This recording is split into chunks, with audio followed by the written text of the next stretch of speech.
Welcome back, my friends. Today we have to discuss about a new topic related to the dielectrics and its polarization. So, if you want to make the notes, then please write down the heading dielectrics and its polarization. First of all, we discuss about the term dielectrics. What is the dielectric and what do you mean by that dielectric medium materials? Okay. आज का हमारा जो topic है वो किससे related है? Dielectric से। Dielectric से जो हो सकते हैं हम सब बातें बताएंगे आपको। पोलराइजेशन कैसे होता है, फील्ड का इफेक्ट कैसे उस पर काम करता है डाइलेक्ट्रिक पर। तो उसमें पहले तो जानना मुझे डाइलेक्ट्रिक मटेरियल होता क्या है, right.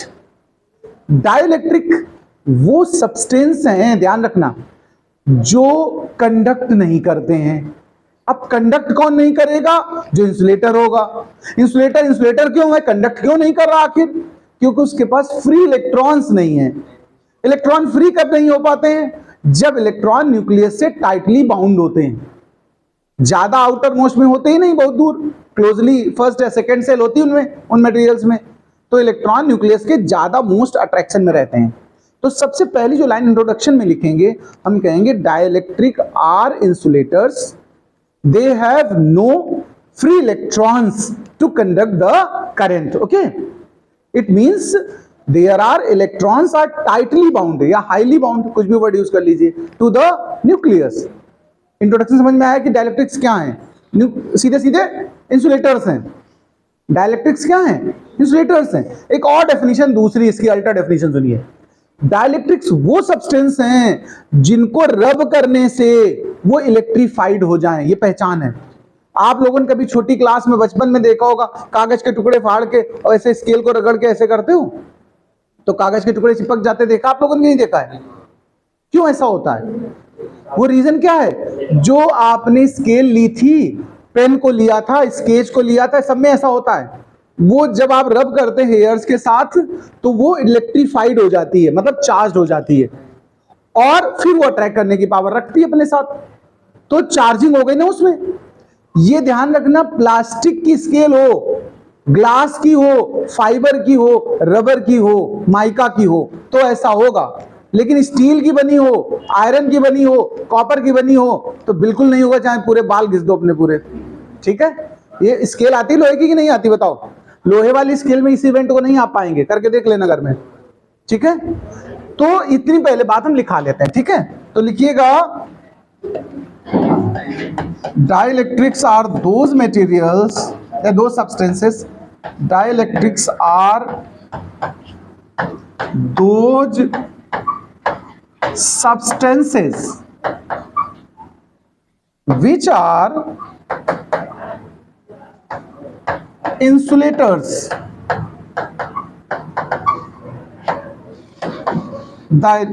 There are no free electrons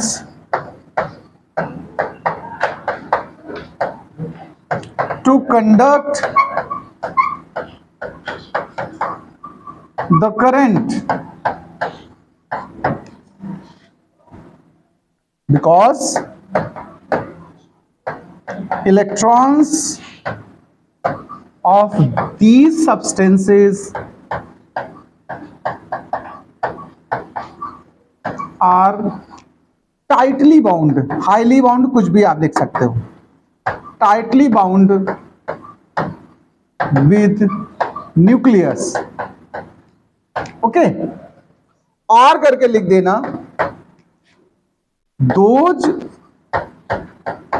substances which are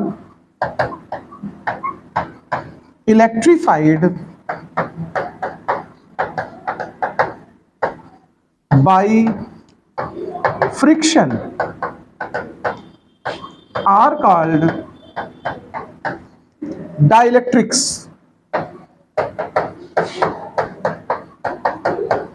इसके कुछ एग्जांपल्स लिख रहा हूं मैं। जैसे माइका एक मिनरल होता है, माइका को हिंदी में अभ्रक कहते हैं। ठीक है। ये माइका अगर किसी ने नहीं देखी हो, कितने लोग हैं जिन्होंने माइका देखा है? सन माइका नहीं, बिल्कुल ध्यान रखना, जो सन माइका चिपकी होती है अलमारी वगैरह में वो नहीं, वो सन माइका लकड़ी की है। प्रेस के अंदर, आपके यहाँ प्रेस इलेक्ट्रिक वाला, उसको खोल के देखना, प्रेस के अंदर एक नीचे पॉलिथीन जैसी होगी, उसके ऊपर यू शेप की कॉइल होती है, क्योंकि प्रेस कभी करंट तो मारता नहीं, कॉइल हीटेड होती है, उसमें करंट भी होती है, लेकिन कॉइल और प्रेस के नीचे वाले हिस्से के बीच में वो एक फॉइल रखी होती है, वो माइका की बनी होती है। वो कैसी होती है? इंसुलेटर होती है, तो करंट को नीचे वाले हिस्से में जाने से वो रोक लेती है। तो अपने घर में प्रेस को आज खोल डालना, ठीक है, और वो फॉइल हो उसको निकाल के ले आना, ठीक है। माइका के बाद सुनिए, रबर, प्लास्टिक, एसेट्रा, इबोनाइट, बहुत से नाम होते हैं, ये लकड़ी होती है इबोनाइट, ठीक है, एसेट्रा। तो ये सब क्या है? इंसुलेटर्स हैं। इतना नोट करें, फिर आगे की बात करते हैं। देखिए, अब हम बात करते हैं डाइलेक्ट्रिक कांस्टेंट क्या है। तो डेफिनेशन तो बताएंगे ही, पहले हम फॉर्मूला बताते हैं आपको। देखो, फॉर्मूले के हिसाब से देखो, हम लोग डाइलेक्ट्रिक कांस्टेंट का जो सिंबल लिखते हैं वो क्या लिखते हैं? एक तो हमारा फॉर्मूला चैप्टर 1 के हिसाब से हम कहेंगे एप्सिलॉन और एप्सिलॉन नॉट का जो रेशियो होता है ना, ध्यान रखना, एप्सिलॉन और एप्सिलॉन नॉट का जो रेशियो होता है, इसे ही डाइलेक्ट्रिक कांस्टेंट कहते हैं। इसका एक और सिंबल है एप्सिलॉन आर, इसको रिलेटिव परमिटिविटी कहते हैं। क्या बोलते हैं? एक डेफिनेशन हो गई चैप्टर 1 से। एक और डेफिनेशन इसकी बना सकते हैं हम लोग, C बाई सी नॉट, यानी कैपेसिटी से। इसको स्पेसिफिक इंडक्टिव कैपेसिटी कहते हैं। देखो सब मतलब आराम से समझना, डेफिनेशन हम दो बनाएंगे यहां पर, दो तरह से हम लोग इस डेफिनेशन को बताएंगे। Dielectric constant is the ratio of permittivity of the medium and permittivity of the free space. एक तो सिंपल डेफिनेशन ये हो गई जो हम चैप्टर 1 में डिस्कस कर भी चुके हैं। दूसरी डेफिनेशन हम कहेंगे, it is the ratio of capacity of a capacitor with fill by the medium and capacity of the capacitor when there is air filled in between the plates of the capacitor. Okay, it is also known as specific, देखो relative, it is also known as relative permittivity and also known as specific inductive capacitance. Okay, इसके दो नाम और हैं, ये पहचान लेना आप। तो पहले तो डेफिनेशन ये वाली बनाते हैं ऊपर के हिसाब से, तो हम लिख सकते हैं, देखिए,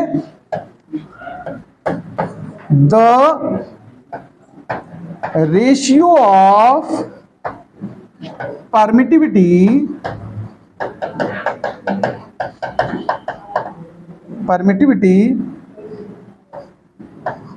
of medium and permittivity of free space is called dielectric constant or relative permittivity,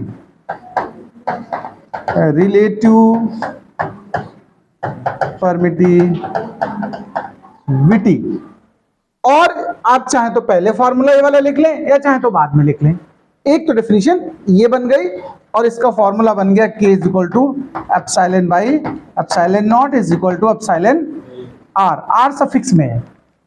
दोबारा एक और डेफिनेशन बनाएंगे, और the ratio of capacity of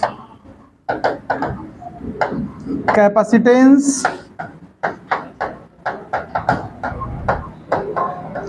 filled with a medium and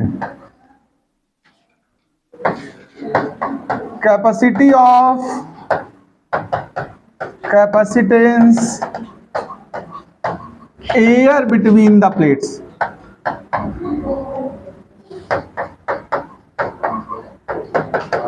is called dielectric constant। इसका फॉर्मूला सेकंड वाला बनेगा K is equal to C by C naught, या फिर इसी को it is also known as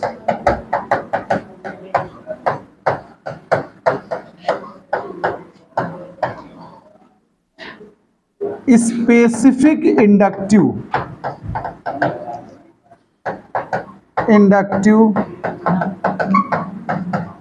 capacitance. ये तो फॉर्मूले वाइज हो गई बात। इसका देखो यूनिट और डायमेंशन पूछा जाए अगर आपसे, तो there is no unit and no dimension.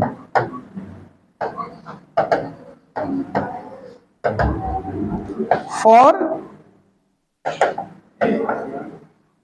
के मतलब डाइलेक्ट्रिक कांस्टेंट। इतना नोट करें, फिर आगे की बात करते हैं।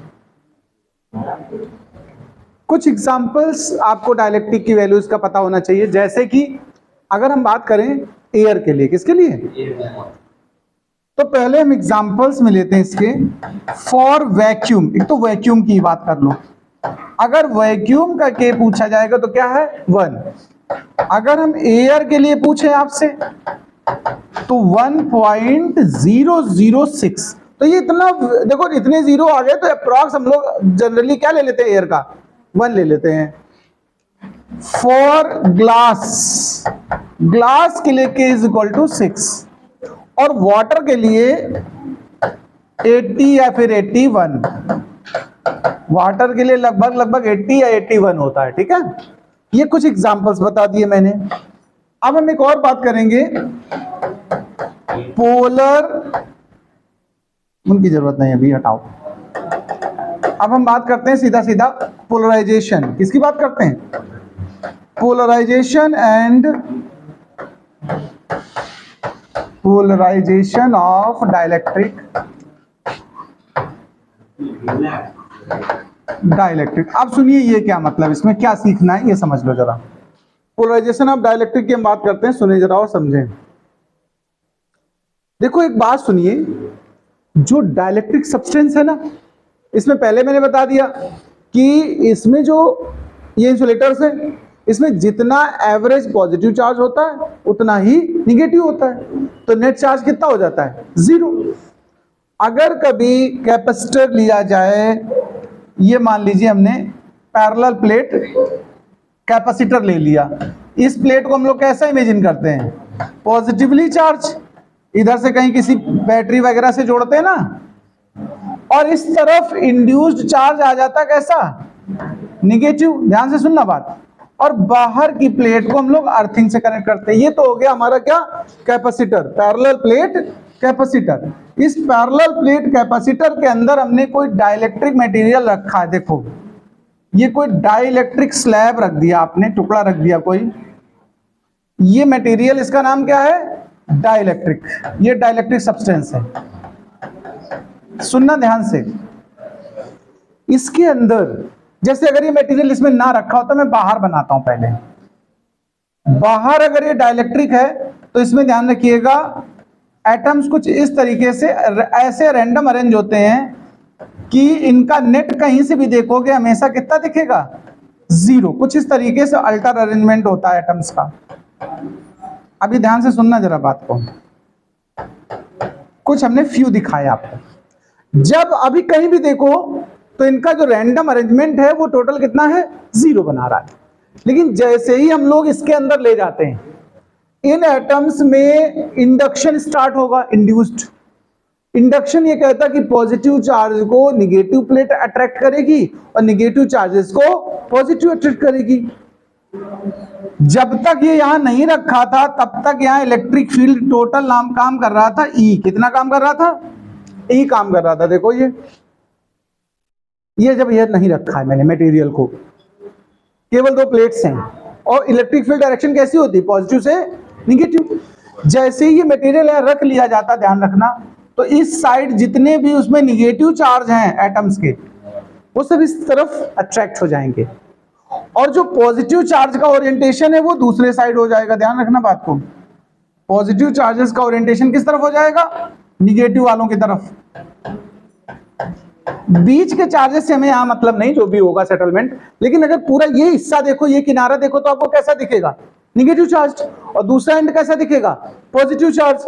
अगर हम इस तरीके से ध्यान दें तो आप गौर से करिएगा, ध्यान दीजिए, ये एक सेल या बैटरी की तरह सिचुएशन बन गई कि नहीं बन गई? बताओ।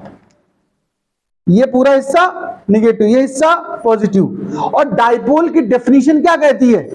Equal and opposite charges, then it becomes dipole. देखो ध्यान दो, तो ये पोलराइजेशन मतलब पोल फॉर्मेशन हो गया। यहां पर निगेटिव क्यू चार्ज आ गया, देखो इस डायरेक्शन में, इस तरफ कैसा चार्ज आ गया है? माइनस क्यू चार्ज इस साइड में आ गया कि नहीं आ गया? बताओ, इस डाइलेक्ट्रिक के अंदर। और इस तरफ पॉजिटिव, मतलब it form dipole. Okay, so this phenomena in which dielectric material becomes या behave like a dipole is known as polarization of the dielectric। बात समझ रहे हैं? ये जो इवेंट मैंने आपको बना के दिखाई, ये क्या है? पोलराइजेशन है। तो ये दोनों डायग्राम तो बनेंगे ही बनेंगे, ये भी बनेगा। यहां लिखेंगे there is no electric field, there is no electric field या एक्सटर्नल इलेक्ट्रिक फील्ड। यहां पहले से कोई फील्ड नहीं है, बिना फील्ड के रखा हुआ डाइलेक्ट्रिक है डाइलेक्ट्रिक मटेरियल। और ये विद फील्ड। अब सुनिए, जितने हिस्से में एयर होती है उस हिस्से का हम लोग इलेक्ट्रिक फील्ड क्या बताते हैं? ई बोलते हैं, ई नॉट। एयर वाले के लिए हम लोग सिंबल क्या बनाते हैं? जैसे याद करो, सी नॉट बताते थे। जब एयर कैपेसिटर होता था तो उस कैपेसिटी का सिंबल क्या देते थे? सी नॉट।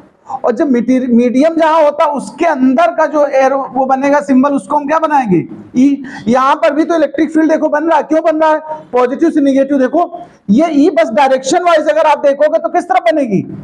जो एक्चुअल हमारी ई पहले से एग्जिस्ट कर रही है, देखो जिसको ई नॉट नाम दिया मैंने, वो इस तरफ से इस तरफ थी कि नहीं? और जो हमने मीडियम रखा अभी बीच में, उसका फील्ड किधर हो गया? उससे अपोजिट आया कि नहीं आया?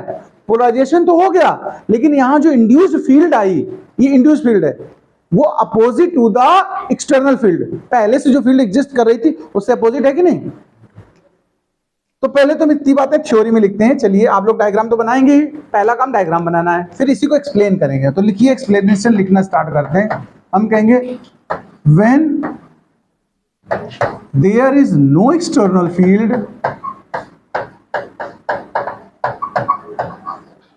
एक्सटर्नल फील्ड, फील्ड का मतलब हमारा इलेक्ट्रिक फील्ड से है, ठीक है? There is no external field applied on a dielectric material,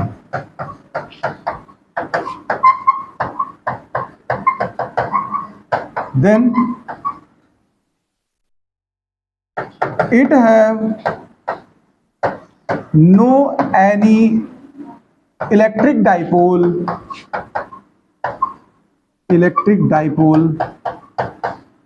by random arrangement of the charges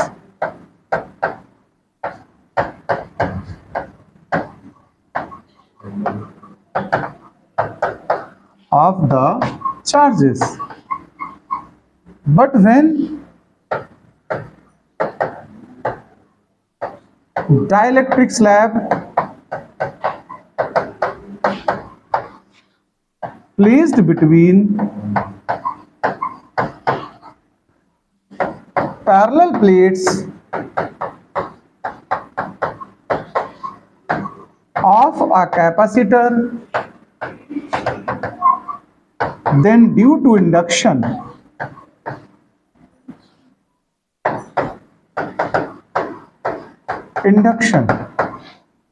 all negative charges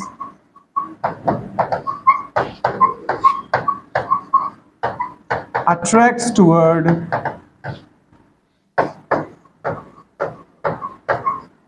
positive plate and positive charges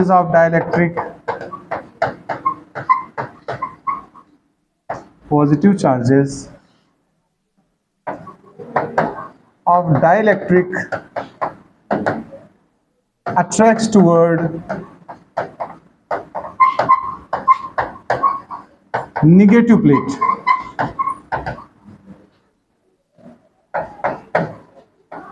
And hence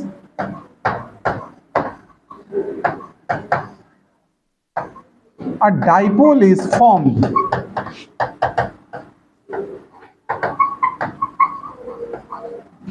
in the dielectric slab. This event is called polarization of dielectric.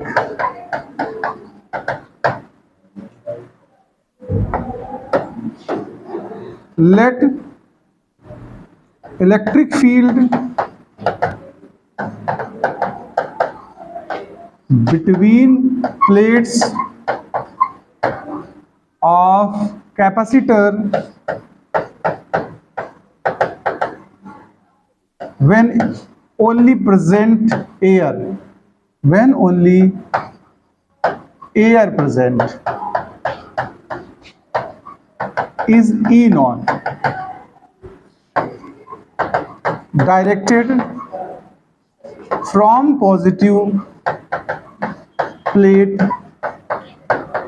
to negative plate, and induced electric field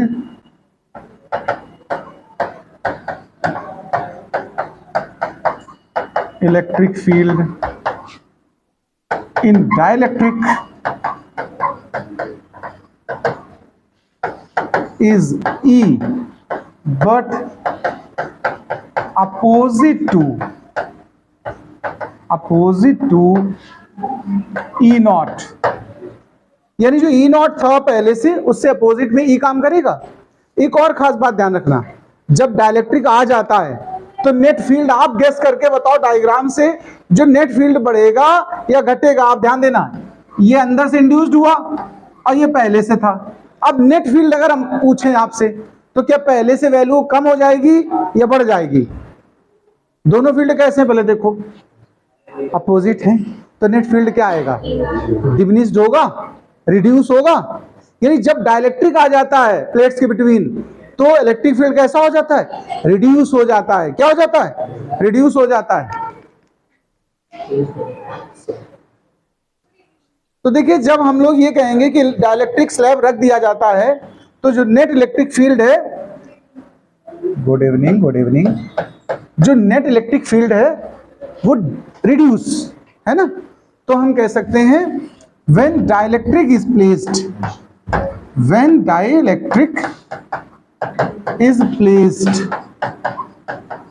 between plates of the capacitor, then electric field reduces. ध्यान रखिएगा, field reduces होगा तो potential भी reduce होगा, potential also reduces. इसके लिए formula भी बनेगा, डायरेक्ट कुछ जगह न्यूमेरिकल्स में यूज होगा। देखो फॉर्मूला ध्यान रखना, कितना रिड्यूस होगा इसके लिए हम फॉर्मूला बता रहे हैं, वैल्यू अगर कभी फाइंड करनी हो तो जो आएगा फील्ड, ध्यान रखिएगा, वो पुरानी फील्ड का 1/k टाइम्स हो जाएगा, या वोल्टेज के लिए भी यही सिचुएशन हो जाएगी, V0/k हो जाएगा। मतलब कभी अगर कोई क्वेश्चन ऐसा सिचुएशन में दे दे तुम्हें तो आप समझ लेना k 1/k टाइम्स रिड्यूस हो जाता है। कितने टाइम्स? डायरेक्ट आप निकाल सकते हो इलेक्ट्रिक फील्ड कितना कम हुआ, कितना ज्यादा हुआ। अगर आपने इतनी देर सुना है तो आपका धन्यवाद, ये एहसान आपका हम नहीं भूलेंगे कभी, नोट कर लीजिए। देखो एक और छोटी सी बातें करने वाला हूं मैं, अगर आप लोग बातें करोगे तो हम क्या करेंगे, फिर हमें कर लें दो बातें। देखो सुनो, एक छोटा पॉइंट और रह गया, इसको भी सुन लो। डाइलेक्ट्रिक स्ट्रेंथ और ब्रेकडाउन पोटेंशियल, पहले कॉन्सेप्ट वाइज समझ लें फिर लिख लेते हैं। एक बात सुनिए, हमने आपसे बोला कि जब डाइलेक्ट्रिक स्लैब को हम कैपेसिटर की प्लेट्स के बिटवीन रख देते हैं तो इलेक्ट्रिक फील्ड रिड्यूस होता है कि नहीं होता है। लेकिन सपोज करो हमने जो बाहर से फील्ड लगाया था किसी भी डिवाइस या किसी एनी वे उसको हम इंक्रीज कर पाए। ध्यान से सुनना मेरी बात, अगर अप्लाइड इलेक्ट्रिक फील्ड को धीरे धीरे इंक्रीज किया जाए पोटेंशियल इंक्रीज करोगे तो फील्ड इंक्रीज होगा, नहीं होगा? बताओ, दोनों एक साथ होते हैं। फील्ड इंक्रीज होगा तो पोटेंशियल, पोटेंशियल होगा तो फील्ड। तो हम सपोज करो एनीवे इलेक्ट्रिक पोटेंशियल जो अप्लाइड है वो इंक्रीज करना शुरू करें, तो साथ ही साथ इलेक्ट्रिक फील्ड भी इंक्रीज होगा। जब इलेक्ट्रिक फील्ड इंक्रीज होगा तो जो डाइलेक्ट्रिक है ना वो इंसुलेटर होता है कि नहीं? बताओ, डाइलेक्ट्रिक क्या होता है? इंसुलेटर। तो डाइलेक्ट्रिक के एटम्स पर इस एक्सटर्नल फील्ड की वजह से एक स्ट्रेचिंग फोर्स काम करेगा, खिंचाव काम करेगा। खिंचाव समझते हो ना? स्ट्रेच। इस वजह से उसके इलेक्ट्रॉन धीरे धीरे न्यूक्लियस से दूर होना शुरू हो जाते हैं। पहले टाइटली बाउंड थे कि नहीं थे, लेकिन जब आप खिंचाव पैदा करोगे यानी एक्सटर्नल फील्ड लगाओगे तो वो इलेक्ट्रॉन्स न्यूक्लियस से दूर होते जाएंगे और किसी पर्टिकुलर पोटेंशियल पर जाकर, किसी पर्टिकुलर फील्ड की वैल्यू पर, किसी पर्टिकुलर वोल्टेज पर वो इलेक्ट्रॉन न्यूक्लियस से ब्रेक हो जाएगा, बाहर निकल आएगा। और जब इलेक्ट्रॉन बाहर आ जाता है न्यूक्लियस से तो उसको हम क्या बोलते हैं? Free electron. और फ्री इलेक्ट्रॉन क्या प्रोवाइड कराता है? कंडक्टिंग पाथ, यानी था इंसुलेटर बन गया क्या? कंडक्टर। तो जो कैपेसिटर की प्लेट्स थी पीछे, इन प्लेट्स के बिटवीन उन इलेक्ट्रॉन्स ने क्या पैदा कर दिया? एक कंडक्टिंग पाथ। क्लियर? ये वाली जो इवेंट जिसमें इलेक्ट्रॉन डिटैच हो गया न्यूक्लियस से, उसको बोलते हैं इलेक्ट्रिक ब्रेकडाउन। क्या बोलते हैं? हर डाइलेक्ट्रिक का एक इलेक्ट्रिक ब्रेकडाउन वैल्यू होती है, उससे कम अगर वोल्टेज आपने अप्लाई किया है तो वो उसको सहन कर लेता है, एडजस्ट कर लेता है। तो हम कह सकते हैं अप्लाइड किए गए वोल्टेज की वो मैक्सिमम वैल्यू जिसको बिना ब्रेकडाउन किए कोई डाइलेक्ट्रिक बियर अप कर सके, टोलरेट कर सके, उस वैल्यू को हम बोलते हैं ब्रेकिंग वोल्टेज या फिर डाइलेक्ट्रिक स्ट्रेंथ। और जो वैल्यू आपने अप्लाई की है वो कहलाता है ब्रेकडाउन पोटेंशियल या ब्रेकडाउन वोल्टेज। मुझे लगता है बात समझ पाए हो, अच्छे समझ गए हो? एक बार और हल्की सी बात सुन लो फटाफट स्पीड में। डाइलेक्ट्रिक को हमने प्लेट्स के बिटवीन रखा और हमने पोटेंशियल बढ़ाना शुरू कर दिया, तो साथ ही साथ इलेक्ट्रिक फील्ड बढ़ना शुरू हुआ। किसी पर्टिकुलर इलेक्ट्रिक फील्ड पर पहुंचने तक डाइलेक्ट्रिक के इलेक्ट्रॉन्स धीरे धीरे खिंचाव महसूस करते हैं, न्यूक्लियस से दूरी बढ़ती जाती है उनकी डिस्टेंस। ठीक है? फिर जब वोल्टेज आप बढ़ाते जाओगे तो किसी एक एग्जैक्ट वोल्टेज पे पहुंचने के बाद इलेक्ट्रॉन न्यूक्लियस से डिटैच हो जाएंगे। डिटैच होने की इवेंट को बोलते हैं ब्रेकडाउन। क्या बोलते हैं? तो हम कहेंगे कि किसी भी वो मैक्सिमम वैल्यू इलेक्ट्रिक फील्ड की जो तुमने अप्लाई की थी प्लेट्स के बिटवीन या डाइलेक्ट्रिक पर, इलेक्ट्रिक फील्ड की वो मैक्सिमम वैल्यू जिसको बिना ब्रेकडाउन हुए कोई डाइलेक्ट्रिक मटेरियल काम कर सके, बिना ब्रेकडाउन हो, और उस फील्ड से ज्यादा फील्ड पे वो ब्रेकडाउन हो जाए, तो उसको हम बोलते हैं डाइलेक्ट्रिक स्ट्रेंथ। स्ट्रेंथ में इलेक्ट्रिक फील्ड के बारे में बात करेंगे। हम कह सकते हैं इलेक्ट्रिक फील्ड की वो वैल्यू, मैक्सिमम वैल्यू जिसको वो टोलरेट कर सके। टोलरेट समझते हो ना? ब्रेकडाउन ना हो, उसको हम बोलते हैं क्या? उसको हम क्या बोलते हैं? ब्रेकडाउन, वो डाइलेक्ट्रिक स्ट्रेंथ।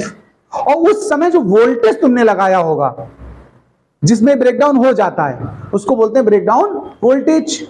अब मैं लिखाता हूं तो और समझ पाओगे। तो हम सबसे पहले यही चर्चा करेंगे कब वो डिटैच हो रहा है। तो हम कहेंगे if applied voltage between plates increases, then electric field also increases,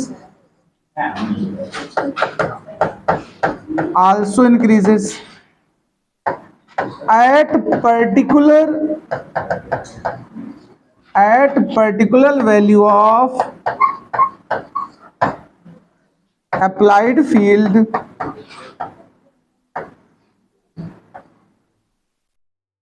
the electrons of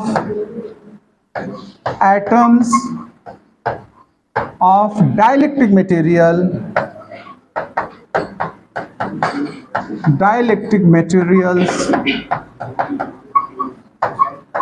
detach from the atom.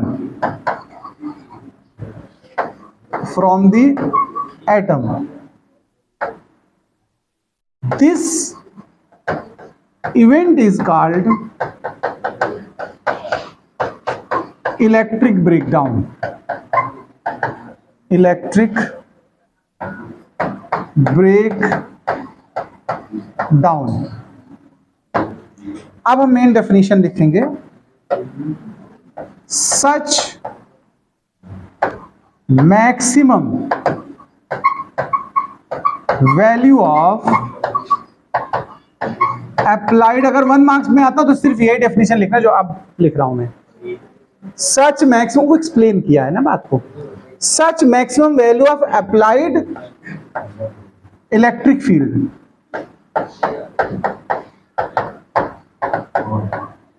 Electric field which can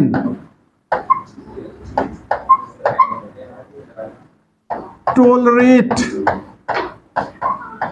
by dielectric substance without electric breakdown. Without electric breakdown is called dielectric strength. ये हमने चर्चा कर दी आपसे dielectric strength की. अब हम बात करेंगे ब्रेकडाउन वोल्टेज की. किसकी बात करने वाले? Breakdown voltage.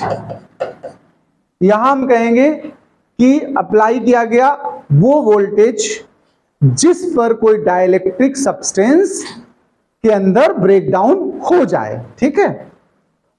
Such required value of applied voltage at which breakdown starts. Breakdown starts in the dielectric substance is called breakdown voltage.